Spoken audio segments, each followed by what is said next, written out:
ఇప్పుడే మార్కో చూసి రావడం జరిగింది. ఫిల్మ్ యొక్క పోస్టర్స్ గానీ, టీజర్ గానీ వచ్చినప్పుడే చాలా వరకు ఇండియాలో ఉండేలాంటి రెగ్యులర్ యాంటీ గ్రావిటీ లాంటి ఫైట్స్ కాదు. లైక్ కిల్, యానిమల్ అండ్ కొన్ని martial arts hand to hand combat చేసేలాంటి స్టైలిష్ యాక్షన్ ఫిల్మ్స్ ఇండియాలో ఉంటాయి. సో ఆ టైప్ ఆఫ్ ఫిల్మ్ దాంతో పాటు వైలెన్స్ హెవీగా ఉండబోతుందనే ఐడియా వచ్చింది. సినిమా రిలీజ్ అయిన తర్వాత ఇండియాలో ఈ రేంజ్ వైలెన్స్ సినిమా రాలేదు అనే రేంజ్ రెస్పాన్స్ చూసిన తర్వాత బాగా హైప్ పెరిగినప్పటికీ దగ్గరలో స్క్రీన్స్ అయితే నాకు అవైలబుల్గా లేవు. సో ఇవాళ తెలుగు స్టేట్స్లో గ్రాండియర్గా ఈ సినిమాని రిలీజ్ చేశారు. మరి ఏంటి ఈ cinema kill, animal, John Wick టైప్లోని యాక్షన్ని, వైలెన్స్ని రెండింటిని బ్యాలెన్స్ చేసి, అంటే నార్మల్గా హ్యాండ్ టు హ్యాండ్ కాంబాట్స్ యాక్షన్ మాత్రమే కాదు, ఈ వైలెన్స్ కూడా పర్ఫెక్ట్గా యాక్షన్ లవర్స్కి ఒక ట్రీట్ లాగా ఈ సినిమా కూడా ఉంటుందా? యానిమల్ అండ్ కిల్ రెండు కూడా వైలెన్స్ యాక్షన్ అయినప్పటికీ అవి కూడా Hollywood type of genres like multiplex audience గురించి, విలేజ్ ఆడియన్స్కి, రూటెడ్ మాస్ ఆడియన్స్కి కనెక్ట్ అయ్యేలాంటి జానరస్ కాదు. అయినప్పటికీ కిల్, యానిమల్ ఆ టైప్ ఆఫ్ పాపులేషన్ని అట్రాక్ట్ చేసేలాంటి మాస్ వైబ్ ఎలా ఉందో ఈ మార్కోలో కూడా ఆ టైప్ ఆఫ్ మాస్ వైబ్ అయితే ఉంది ఖచ్చితంగా. అండ్ ముఖ్యంగా ఈ రూటెడ్ మసాలా ఫిల్మ్స్ నచ్చకుండా Hollywood type of action films నచ్చే ఆడియన్స్కి ఇదిరా మాస్ అంటే ఫీల్ ఇచ్చేలాంటి సీన్స్ కూడా కొన్ని ఉంటాయి అనమాట. యాక్షన్ కోరియోగ్రఫీ కానీ, టేకింగ్ కానీ, సినిమాటోగ్రఫీ కానీ, వైలెన్స్ కానీ, ముఖ్యంగా ఉన్ని ముకుందన్ గారి ప్రెజెన్స్ కానీ, స్వాగ్ కానీ, పర్సనాలిటీ కానీ యాక్షన్ లవర్స్ కి, చాలా మంది మూవీ లవర్స్ కి కూడా, మాస్ ఆడియన్స్ కి కూడా ఇంప్రెస్ చేసేలాంటి మూమెంట్స్ చాలా చోట్ల ఉన్నాయి. రవిబీర్ సూర్ గారి ప్రీవియస్ బీజిఎమ్స్ లోనైతే మాత్రం ఒక రిథమ్ ట్యూన్ కనిపించకుండా లౌడ్ బీజిఎం ఇచ్చేలాంటి చాలా సీన్స్ ఉంటాయి కదా, కానీ ఈ ఫిల్మ్ లో అయితే మాత్రం ఒక స్టైలిష్ ట్యూన్స్ క్రియేట్ చేశారనమాట. ఆ రిథమ్ గానీ, ఆ ట్యూన్ గానీ, బ్యాక్గ్రౌండ్ స్కోర్ చాలా సీన్స్ కి అద్భుతంగా హెల్ప్ అయింది. చాలా ఎంజాయ్ చేసేలాంటి, కిక్ ఇచ్చేలాంటి ట్యూన్స్, రిథమ్స్ క్రియేట్ అయ్యాయి అనమాట. సో ప్రీవియస్ ఆయన లౌడ్ మిక్సింగ్ కన్నా ఈ టైప్ ఆఫ్ స్టైల్ అయితే మాత్రం కొద్దిగా డిఫరెంట్ గా అనిపించింది. అది వర్క్ అయింది కూడా.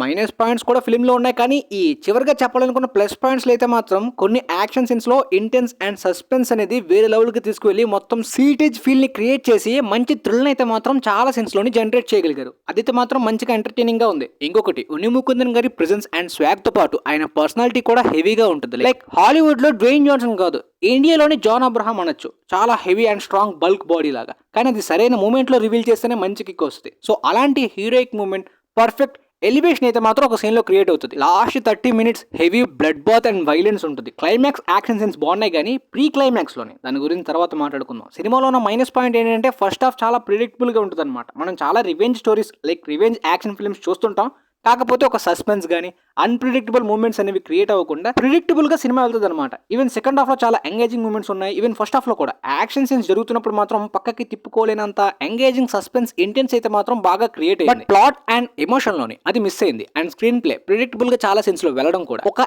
Enjoyable popcorn action entertainer feel వచ్చింది.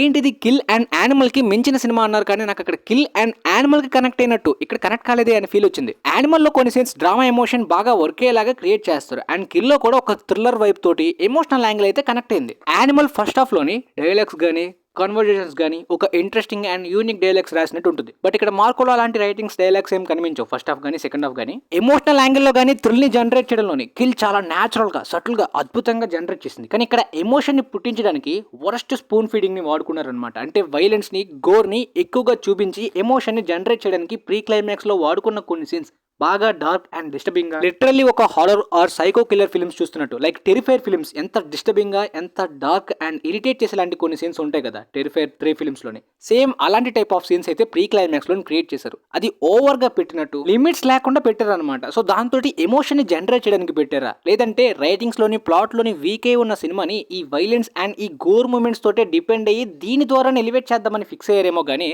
పర్సనల్లీ అది ఎంజాయ్ చేసేలాగా, ఎమోషన్ కి కనెక్ట్ అయ్యేలాగా ఆ ఇంటెన్షన్ ఏంటో it doesn't make any sense. చాలా మంది వైలెన్స్ ని చాలా బ్యూటిఫుల్ గా చూపించగలిగేలాంటి లెజెండరీ క్వెంటిన్ టారెంటినోతో కూడా కంపేర్ చేశారు. ఆయన యాక్షన్, వైలెన్స్, ఈ క్రైమ్ సీన్స్ చూపిస్తున్నప్పుడు మంచి కిక్ ఇచ్చేలాగా అన్నెసరీ అనే ఫీలింగే ఉండదు. అది చూస్తున్నప్పుడు నిజంగా ఇలాంటి మూమెంట్స్ మాకు కావాలి అని ఇలాంటి ఫీలింగ్ వస్తుంది అనమాట. కానీ ఇక్కడ మాత్రం తలదించుకునేలాంటి ఆ సీన్స్ చూడడానికి భయంకరంగా, అంటే చాలా డిస్టర్బింగ్ గా ఉంటాయి. కొంతమంది థియేటర్స్ నుండి బయటకు వెళ్ళిపోయారు. వికారం మరియు ఇరిటేషన్ పుట్టించడంలోని బాగా వర్క్ అయ్యేవి. టెరిఫైర్ ఫిల్మ్స్ ఏ విధంగా ఉంటాయో మనకి ఫస్ట్ పార్ట్ నుండి ఒక ఐడియా ఉంటుంది కాబట్టి అవి చూస్తూ ఉంటాం. కానీ ఇక్కడ అలా కాకుండా ఒక్కొక్క లెవెల్ పెరుగుతూ ప్రీ క్లైమాక్స్ లో దాన్ని పీక్ లెవెల్ కి వెళ్ళి లిమిట్సే లేకుండా డార్క్ అండ్ డిస్టర్బింగ్ సీన్స్ చూడడం వల్ల ఆ ఇరిటేషన్ కి క్లైమాక్స్ మరీ అంత సాటిస్ఫైయింగ్ గా అనిపించదు. యానిమల్ గానీ, కిల్ గానీ, జాన్ విక్ గానీ, రైడ్ గానీ అలాంటి యాక్షన్, వైలెన్స్ ని మ్యాచ్ చేయడంలోని ఈ సినిమా పూర్తిగా సక్సెస్ అయింది. కానీ ఆ టైప్ ఆఫ్ కనెక్షన్ ని, ఆ టైప్ ఆఫ్ కిక్ ని, ఆ టైప్ ఆఫ్ సాటిస్ఫైయింగ్ మూమెంట్స్ గానీ, జస్టిఫికేషన్ గానీ, ఆ టైప్ ఆఫ్ ఎమోషనల్ కనెక్షన్ గానీ ఈ సినిమా మ్యాచ్ చేయదు.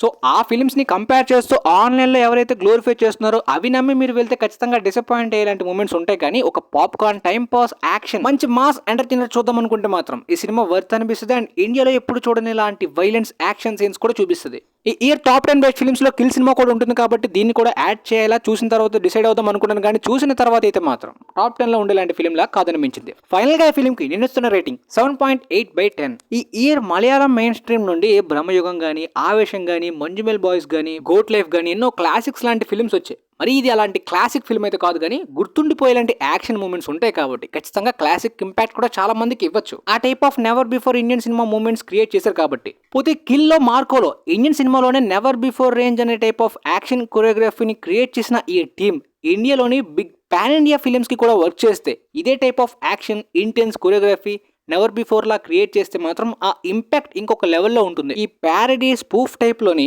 గాల్లో ఎగిరే లాంటి anti gravity Indian cinema fights trend ని మార్చేలాంటి ఈ కొత్త అటెంప్ట్స్ కి మంచి ఎఫర్ట్స్ పెట్టారని తెలుస్తుంది. సో మీకైతే నా రివ్యూ క్లియర్ గా అర్థమైంది అనుకుంటా. వీలైతే ఈ వీడియోని మీ ఫ్రెండ్స్ లో ఉన్న వాళ్ళకి కూడా షేర్ చేయండి. And thanks for watching guys.